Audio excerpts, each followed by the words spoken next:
Okay, I think we're good. I see some nodding faces. I think we're good, right? Okay, beautiful. So, welcome everyone. Welcome to Product Week, an event designed to help you level up your skills and career in product management. This event is powered by ADPList, the biggest peer-to-peer platform in the world. If you want to learn, get mentored from the best tech talents in the world, discuss ideas and network, ADPList is the perfect match for you. We're 100% free. In this PM week, we have a bounty. You have a chance to win an Apple Watch. For Product Week, we're giving away an Apple Watch, kindly sponsored by Product Academy. All you have to do is share what you have learned from our sessions on LinkedIn and Twitter. Tag the speaker and ADPList. Details will be shared in the chat section. Now, for us to run this session smoothly, here are some housekeeping rules. Please keep your cameras on at all times. Please use your real name on Zoom and Slido. Presentation will be 30 minutes and quickly followed up by a 15 minutes Q&A. For the Q&A, we are using Slido. To manage all of our questions, scan the QR code behind me or click on the link in the chat where you can ask all your burning questions. Please remember to send your questions using your name, since anonymous questions will not be considered. You can also upvote each other's questions for our speaker. This session will be recorded and we will share the recording as soon as it is available. For you to be one of the first ones to get it, please go to our landing page and register there. Now, without further ado, let me introduce you to our speaker today, Arpit Nanda, Direct Product at Careem. So, Arpit is an IIT-IIM alum who started off as a manager consultant but found his niche in the then upcoming domain of product management. A computer science by education, product management provided him the right balance of being close to tech while still driving business value. I have been building products in the monetization and personalization space for about 10 years now, mostly for a 0 to 1, 10 phase. So today, Arpit is going to be talking to us about the ingenious, lean way to build products. Arpit, I pass it over to you. Thank you so much for joining us today. Thank you so much, Alum. And thanks, everyone. Thank you for joining. Really excited to be here. And in case you're wondering, that picture is about 4 years ago. So yeah, I used to look fairly different from what I do now. This is what I look like now. Give me 1 second while I just quickly share my screen. How's everyone doing today? I generally like to keep these sessions interactive. I don't know how interactive they would be today, but I would encourage people to keep sending questions in as and when you have them. I'll try and wrap up quickly within the 30, maybe even earlier. And if there are questions, would love to address them and engage in a conversation. So ready to go, Adam? Yes, please go ahead. We can see your screen. All right, cool. So, so we're going to talk about something fairly, so this title is fairly long, the ingenious lean way to build product. So what I decided to do was actually shorten this. And this is what I'm calling my session now. I'm calling it Building Products Scrappily. I think it has a decent ring to it. It's smaller, it's scrappier, and that's the way I like it. So I just decided to rename the session. Sorry about that, Helen. Should have given you a heads up before, but this is what we're going with. So how do we build products scrappily? That's what we're going to talk about today. Before that, just quick introduction, I'm Arpit. So I was born and brought up in Delhi. I'm currently in Dubai with my wife and a 2.5-year-old daughter. I'm a huge Potterhead and also a big Marvel fan. I love sci-fi and fantasy fiction. So as I mentioned before in the intro, I'm a computer scientist by education and then an MBA. I tried my hand at analytics and management consulting roles in the past, but then found product management as a fairly neat blend of technology and business acumen. So I've been a PM for about 9 years now. I used to work in Bangalore before, and then I moved to Singapore, and then have been in Dubai for the last few months. And I've mostly worked in 0 to 1 to 10 products, is how I like to categorize them across multiple high growth companies like InMobi, Grab, and now Careem. So just for people who may not know about this, Careem is a super app based in the Middle East and Africa region. And we have at Careem a collection of services such as ride hailing, food, groceries, pay, etc. And I work on the subscription products here. Cool. I see somebody who is my namesake who's also joining. So welcome.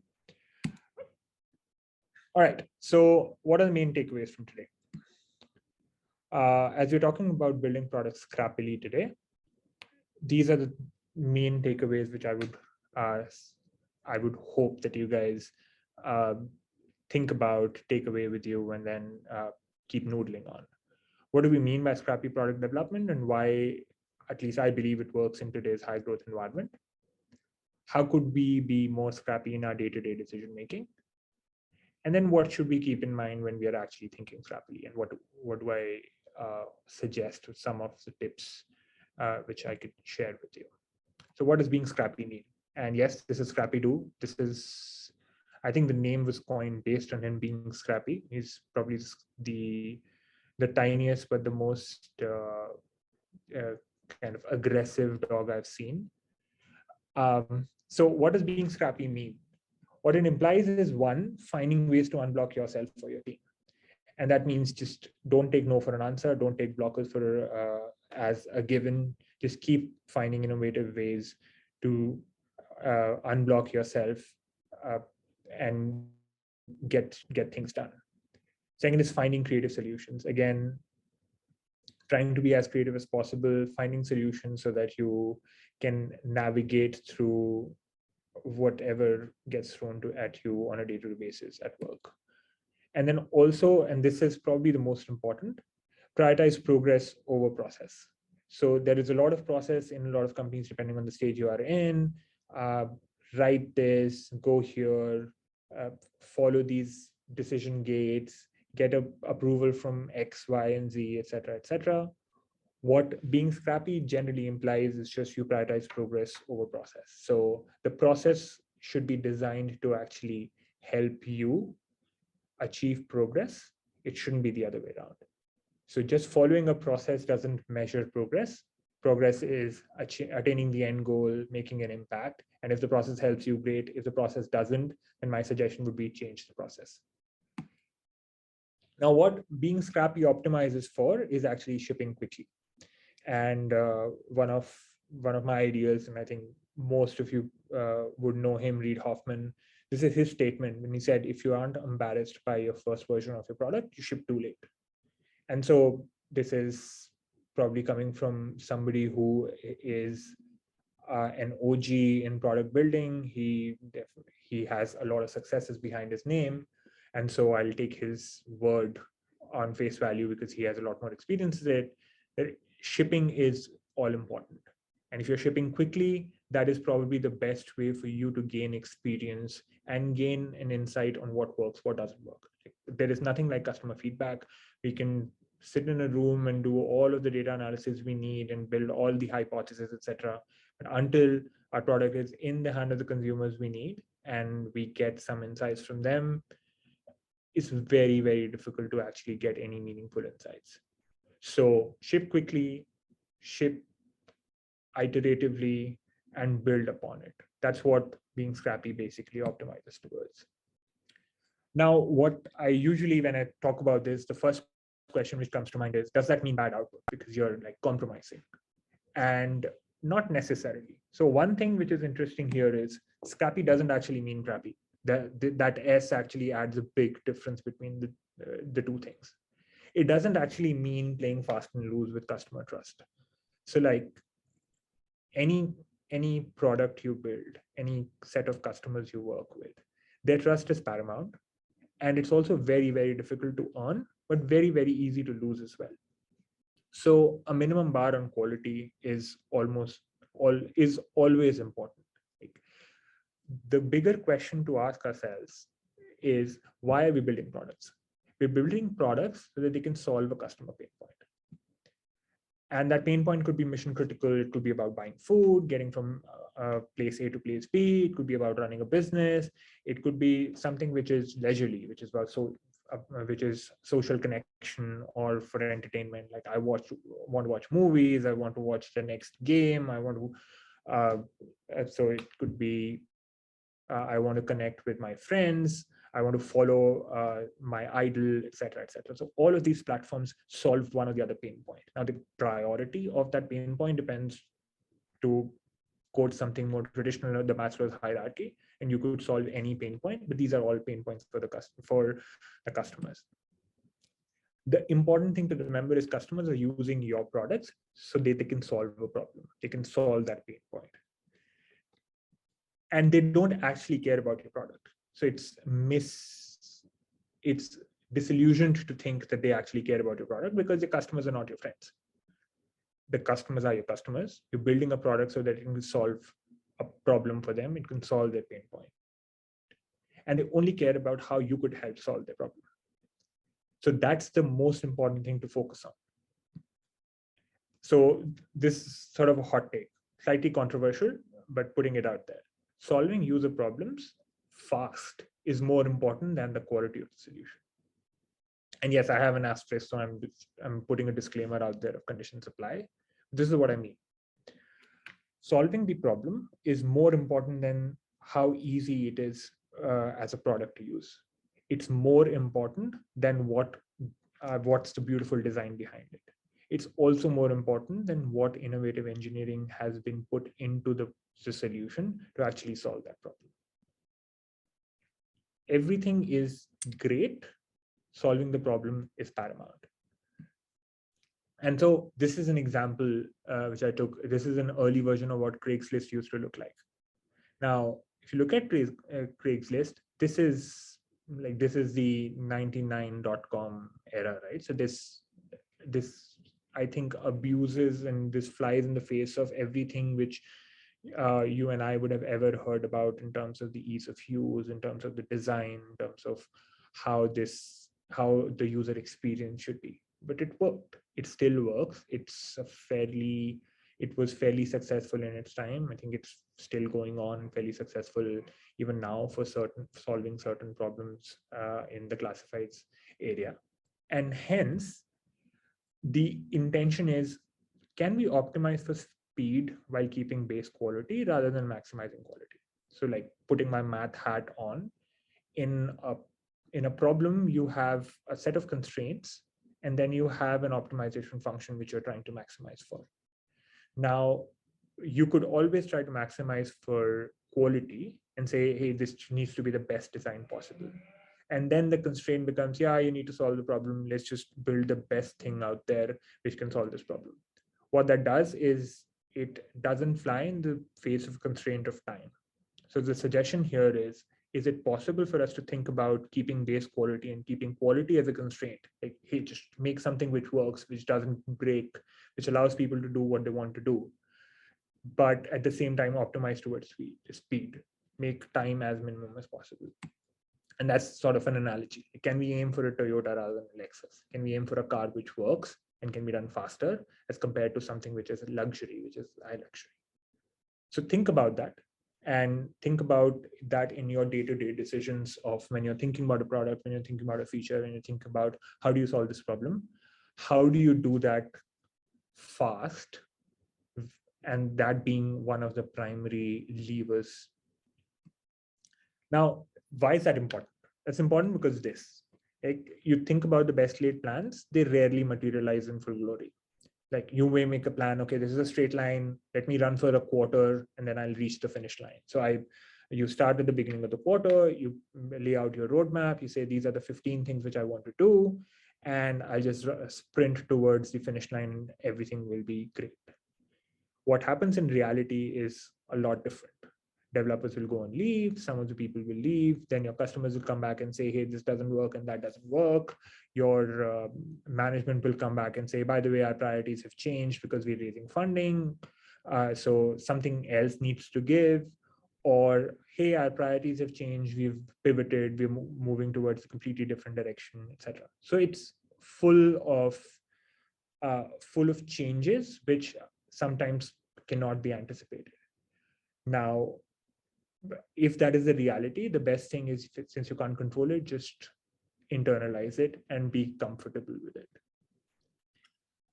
So we still need to plan, right? Yeah, we do. So some level of planning is critical, but the idea of planning is actually to help accomplish goals rather than making your goals adhere to your plan.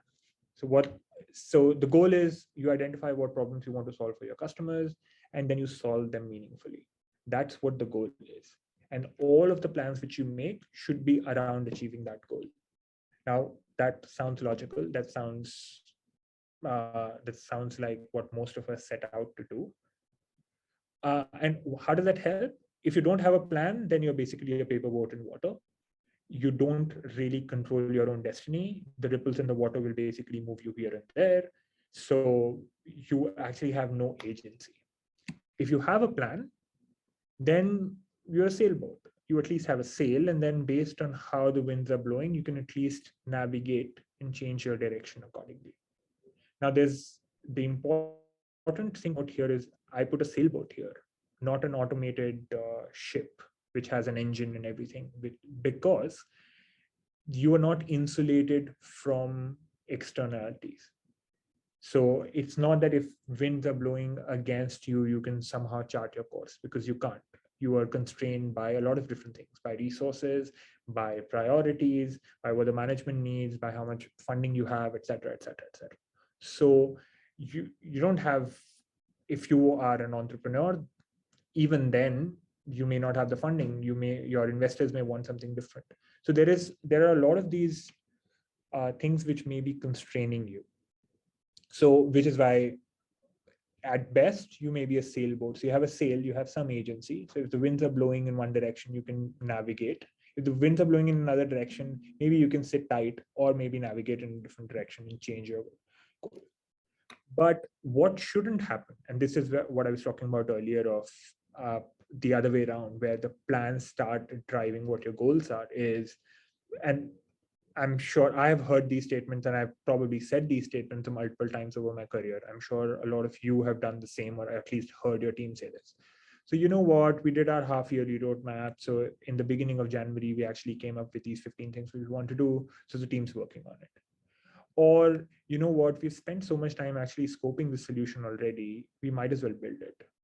Or, you know what, there are 15 teams, we have the dependencies on 3, they've already actually started working on this. Now it will be very difficult to make them change paths, so we should just continue on this feature. And this is all after your initial assumptions have changed. This is after you have realized that there needs to be a change in strategy, there should be a rethink, however major or minor that might be. And that's what being scrappy means. So when reality changes, your plans should change. And I think scrappiness is both action as well as attitude. And in terms of the attitude, it's just being comfortable with this uncertainty, is being comfortable with the fact that things will not go to plan. And when they do, you are flexible enough and you are comfortable enough to actually make changes which are required. So now, what are the different things which we could do on a day-to-day basis to be scrappy? So if we talk about some of those ways, these are the 3 things which I wanted to put together and then talk about. So first, marrying the problem, not the solution. Second, there's a cupcake approach for products, and I'll talk about it a little bit more in the upcoming slides. And the third is inculcating a bias for action. So let's look at them one by one and see what each of them means. Marrying the problem, not the solution. So if you remember, as a callback to one of the previous slides, solving the problem is the most important thing. Solving the customer problem is the entire genesis of what and why all of us are here, why all of us are building products one way or the other. Now, I'm sure a lot of you have seen this before or in some version. There's a best laid plan of building a product which is very neatly paved pathway, And then users, just because they wanted to get from one place to the other, charted their own course. So there is one solution which is depicted by design here. You invested a lot of thinking. You said this would be the most beautiful pathway ever. You picked out the tiles. You put in the effort to actually lay that out. This is crisscrossing. This looks as aesthetic, etc., etc. And then the user said, you know what? Nah, let me just optimize for my distance to travel. And they're still solving their problem. So users will find a way to solve their problem, whether they have your product or not. So since solving the problem is the most important, that should be the focus. And there could be many, many, many ways to solve a problem, like many ways to skin a cat. Now, validating that solution should be the first priority to ensure that successive investment is justified. So before you go and say, I need 6 months of time and 100 developers for me to build out this awesome platform which I'm thinking about, have you the conviction of being able to validate that hypothesis and say this 6 months investment will actually give me the returns which I need is important, because that helps you build conviction in your own story. It also gives the conviction to the management team to actually give you that investment in resources, and it just helps you de-risk the investment as much as possible. And the important thing here, which is critical to say marrying the problem, not the solution, is that you have strong opinions which are loosely held. So build anything you do with conviction. Like if you've thought about a way to solve that problem, build it with the utmost conviction. Take time to build that conviction, but once you have it, build it with the utmost conviction. But if there are things which come up where circumstances change, assumptions change, or you get to know something new, be willing to adapt.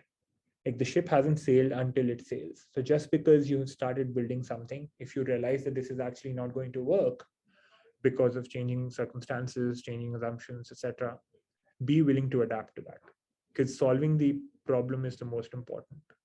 Like the sunk cost fallacy hits everyone. It's like, yeah, you know what, we've done this, we've come so far, might as well just do this. But everything is a premium. Every day which you spend on a solution which wouldn't work is a day away from solving that problem, and also a day away from building the right solution. So thinking about the problem and making the problem the center of focus rather than the solution which you have thought about helps a lot. And it's obviously easier said than done, but still is the highest ROI way of investing resources. And so here's the way to sort of an example or a sample which we should all think about. So there's a food delivery company who wants to provide the largest coverage of updated menus for the restaurants. That's sort of the problem they're trying to solve. And this is a customer problem. Customers want updated menus and so on. Now, the current process there is the ops team goes out to collect menus, and the product team has built out a small tool which may have OCR and upload tool, etc., so that you can upload menus and then they would be shown on the app, on the platform, on the website, whatever you want to call it. Now, there is a request from the ops team which has come, which is to say, hey, can we allow bulk uploads to improve ops efficiency? Right? Fairly straightforward. I'm sure a lot of you may be familiar with it. Even if you're not, you can please think about what this problem is and why this is important to solve, why it is important to the customers, and so on. The thing, and which is an exercise, is think about what's the problem here. And I'll probably pause for like 30 seconds for you to draft your ideas, think about what the problem is, try to note it down as to what is the problem you're trying to solve. And don't write it on Slido, just write it for yourself so that you know how you're thinking. And then talk about what are the different ways in which we can solve it.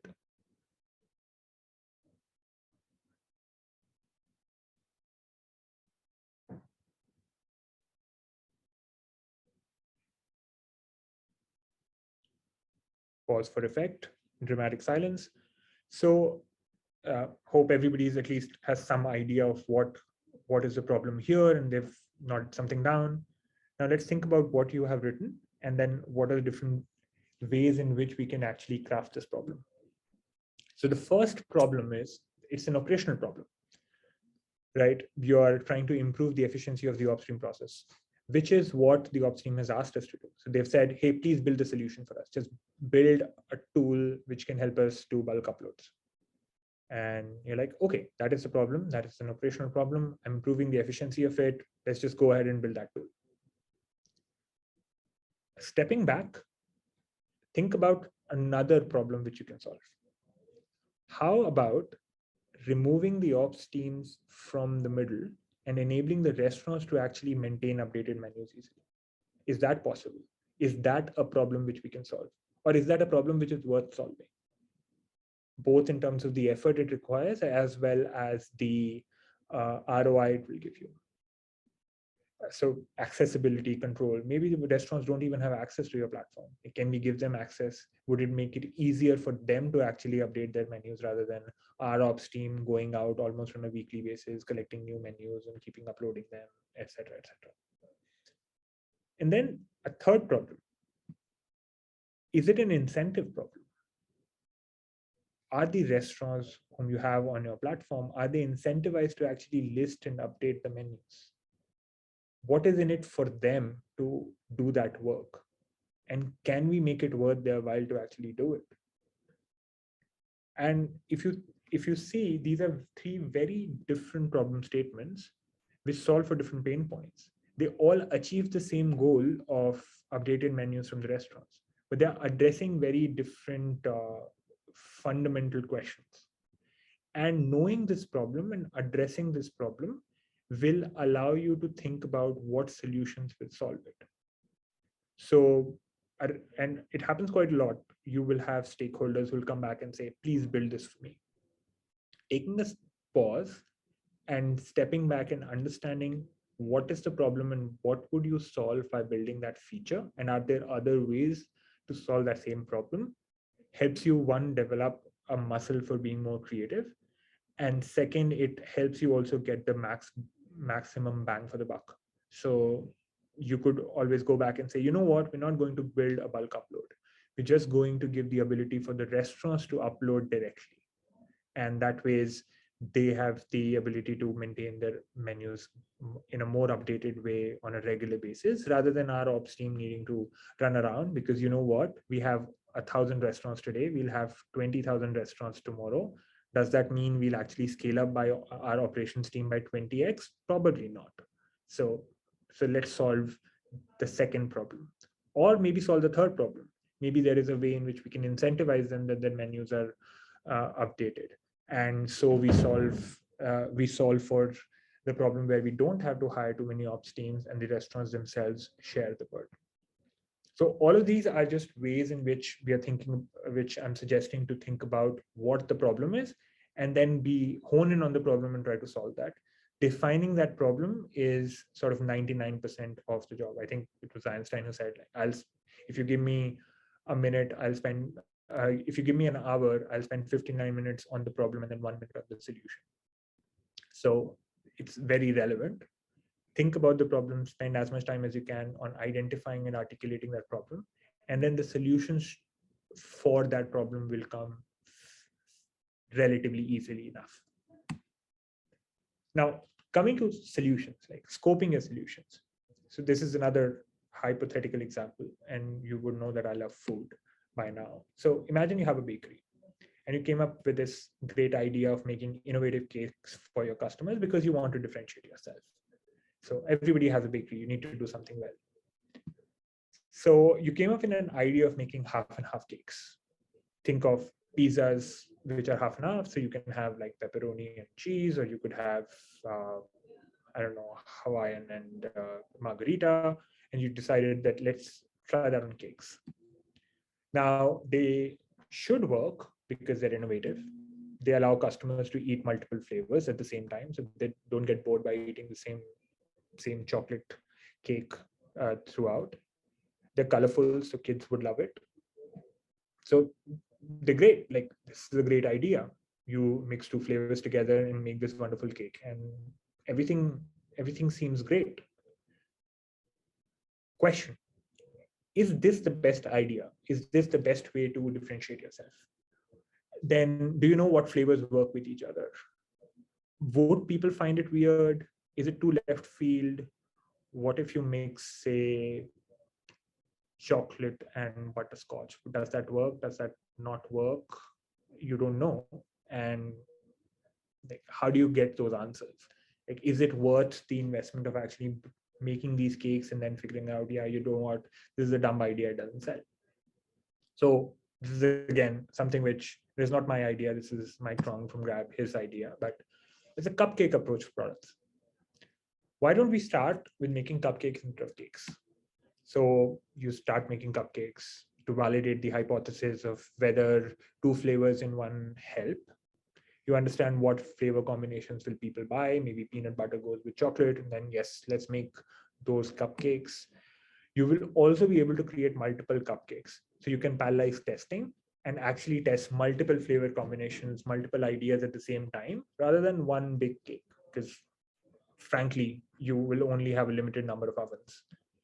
So now analogously, what we can think about is how do you invest less to learn more, rather than defining a fully blown product with a huge backlog, 350 user stories, and say, cool, let's just go, developers, build this. You'll take 6 months to build this entire thing. Come back in 6 months, we'll have a fully fledged cake available, and then we'll see whether customers want to buy it or not. Can we break it down into iterations where you have unique ideas which can be tested with the customers on an iterative basis, and then this works, it doesn't work, this hypothesis is valid, this isn't, and so on and so forth. And some people, and this is another way of just conventional terminology of MVP, or minimum viable product. But this is sort of also an example of like what were cupcakes before the actual product materialized. So Amazon, this is what Amazon used to look like when it was launched. So Jeff Bezos, and this is based on research, based on what he has said himself, he always wanted to make an e-commerce marketplace. He just decided to go with books first. And so he did a lot of research to figure out what are the 4 or 5 things which can work well in an online marketplace. Maybe it's books, maybe it's DVDs, maybe it's videos. So he had a bunch of these different ideas as to what works in an online marketplace. And then he zeroed in on books and said, you know what, books is probably the best thing to start with. And then started Amazon Books. And then we all know what happened.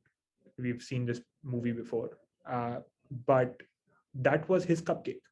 His cupcake was, I'll take one idea, I'll not build out an entire marketplace, because it's a two-sided marketplace, right? You have to build this entire piece of inventory, you have to hire all of these delivery people, and then you have to build out a technology platform where customers would come in, et cetera, et cetera. He just decided to build a cupcake around books and say, let's see if it works. And then obviously you build on top of it, validate a lot of these hypotheses, work on them, and then you can build as large a business as Amazon. Another example, and this is Reddit. So I'm sure a lot of you are familiar with Reddit, which is like this microblogging platform, hundreds of threads there, and so on. The interesting story which I read about Reddit was, in the beginning, they had to build out this marketplace, but they didn't really know how, they needed to build out this network, this platform, but they didn't know how to build it because there wasn't anybody there. So what do you do? So the people who created Reddit, the inventors, they actually would go in every day and start writing posts themselves. So they would go in and they would start writing posts on their own.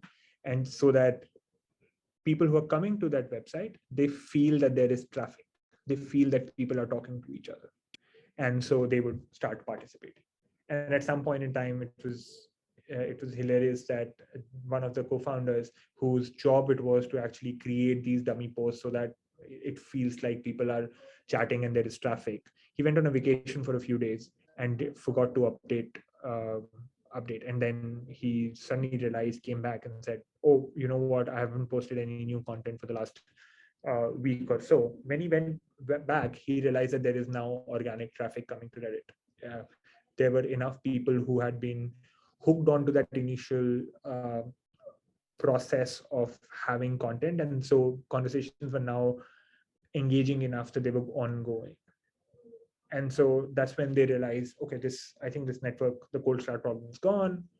It's linked, it's at a stage where people are now organically coming in and contributing. And so we've solved for the cupcake. We've got validation on the fact that as a platform, this works. And so let's start building other things on it.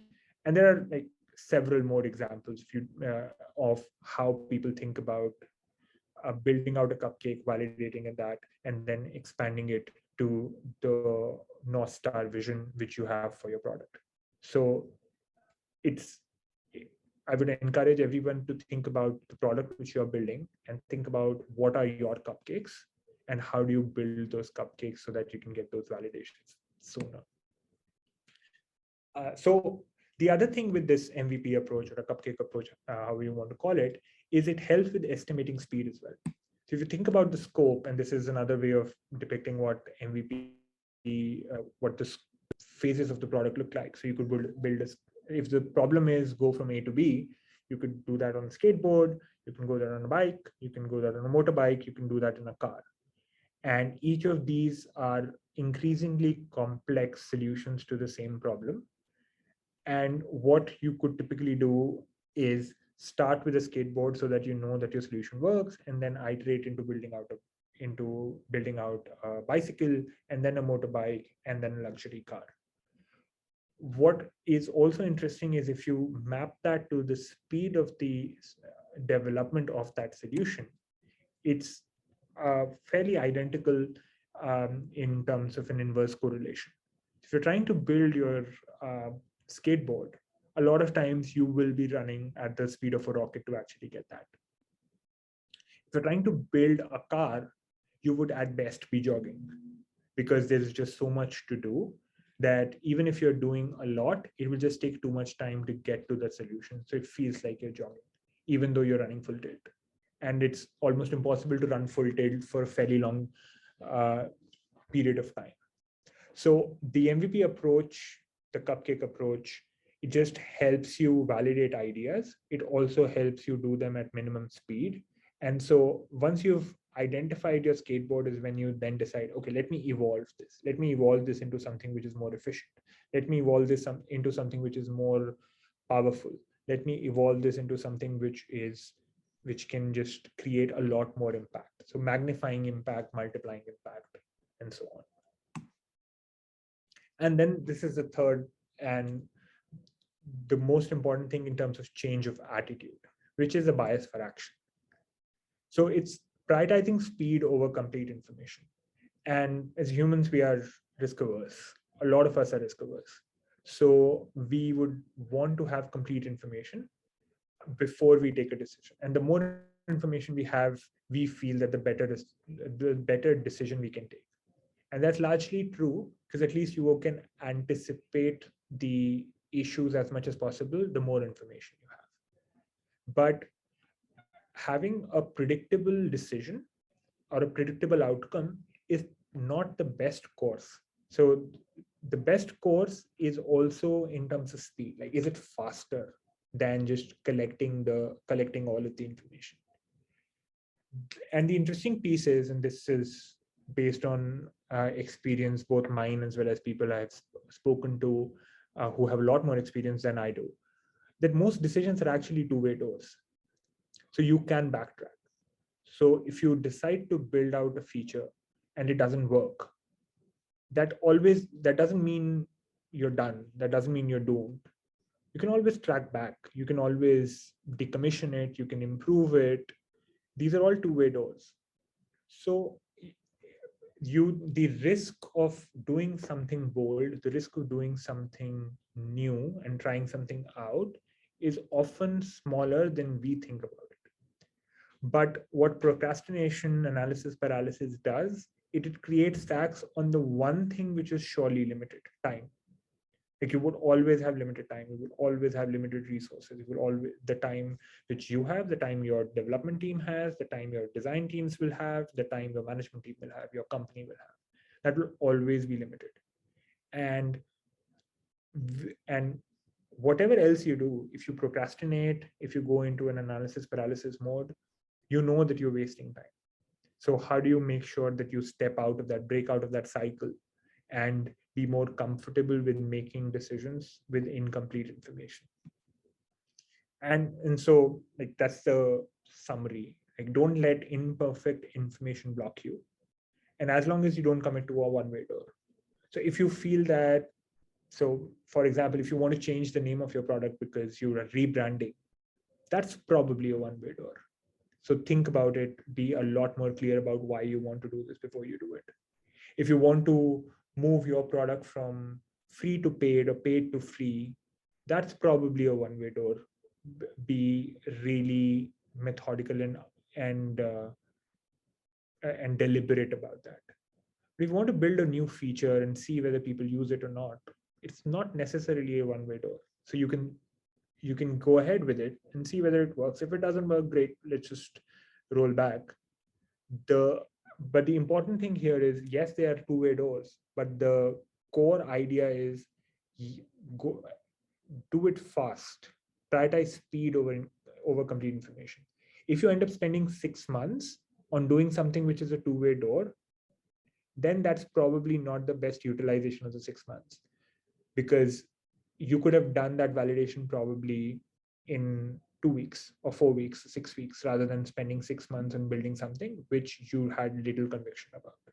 So again, same thing, said that before passingly as well. ROI on time. How do you maximize the ROI of your time, your team's time, everybody who's working on that product? How do you maximize that by being nimble, by being scrappy? And one sign of warning: this is not a one-size-fits-all approach. So yes, I've been talking up scrappiness and talking about taking bold bets and being fast and loose with like experimentation. But obviously, this is not a one-size-fits-all. There are caveats, there are conditions applied to this. Some of the places where I have observed this approach may not be the best course of action. When does it not work? It doesn't work when the solution space is commoditized and there are no USPs. Because if there are no unique selling points, if you don't have something differentiating you and it's commoditized, then you can't have a suboptimal product. Then you at least have to be at par with what's available there. Or you have to build out a USP. Otherwise, it's just random luck that somebody will use you rather than somebody else. Network effects could be USPs, brand names could be USPs, any of them could be. But if it's a completely commoditized solution space and there is no USP, then you can't be scrappy. You have to be methodical. You have to be deliberate about why you're building the product you're building and be very clear on why this will help you succeed. It also doesn't necessarily work if there are better alternates already available in the market. So if you decided to build out, say, a travel aggregator today, and there are so many of them available in the market already, you can't build out something which is scrappy enough, because people will have better alternates all the time. So why would people come to you? If you're the first mover, great. Amazon, one of the first movers, they could have a website looking like that and people would still throng there.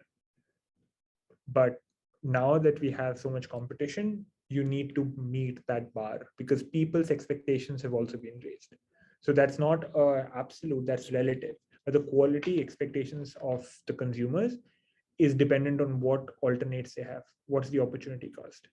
So if the only way people can go from A to B is by hailing a car on the road, and suddenly you come up with Uber where you can book it on the phone, however bad that app looks, and trust me, the early versions of Uber looked really bad, people will use it. But if you were to think about building out a ride-hailing startup today, you have to meet that bar.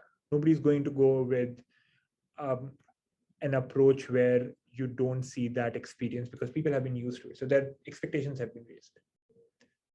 The third thing is, if you have a highly discerning customer base, if you have a very high bar on quality, who have a high bar on quality, then it wouldn't work.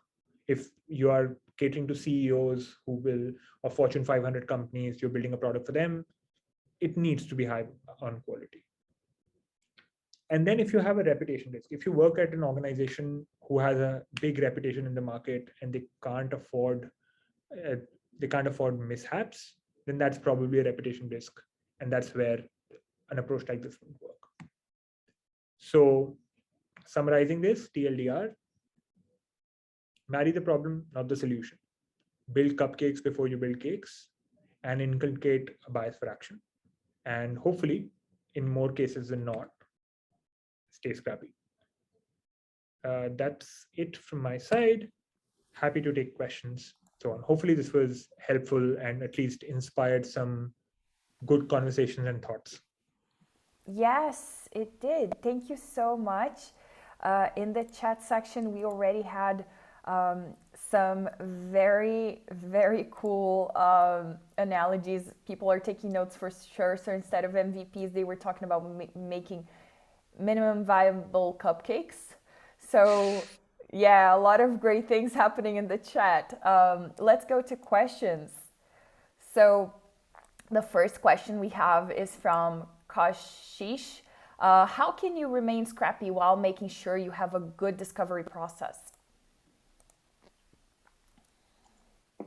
How can you remain scrappy while making sure you have a good discovery process? So again, the question here is, how do you define a good discovery process? The quality of a discovery process is both in the depth and breadth of it.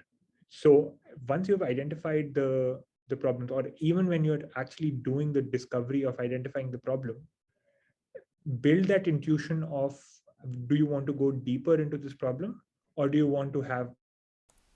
Hello, Arpit? Can you hear us? Find the one, Okay, 2, 3 things. Can you hear me now? Sorry, my internet was... Sorry about that. Can you please just repeat? Yes. So I was saying, think about both the breadth and the depth of the discovery process. Try to be broad so that you are covering a few aspects. And then once you have identified the thread which resonates the most with the users, then keep pulling at it. And remaining scrappy means once you've found a problem and found a problem which you feel is big enough to make an impact, start building for it rather than optimizing for, I'll find all of the problems in the world which the customer might have, then do this lengthy optimization process to come up with the one thing which will make the most sense, and then do it, because you were spending time there. So it is, again, it's an art and a science, but having that balance of when do you think you have good enough insight or good enough discovery to start moving forward is probably the way to go here. Great, thank you so much. We're gonna take one last question because we're running out of time. Maximum asked, what is the difference between being scrappy and shipping an MVP? Shipping an MVP is the action or the outcome. Being scrappy is the attitude which helps you achieve that. So you can ship an MVP, and defining the MVP is where the scrappiness comes in. So if you look at how you're defining your MVP, are you being scrappy enough? Are you defining your MVP as all of the things which you want to do, or are you defining as the things which the product cannot survive without? And those are the two extremes. And being scrappy is trying to index on speed and saying, how do I remove everything which is probably not useful in this product and get it out as soon as possible? So there are basically two different axes. And I would say thinking about being scrappy is more of the attitude towards defining that MVP. Beautiful. Thank you so much, Arpit.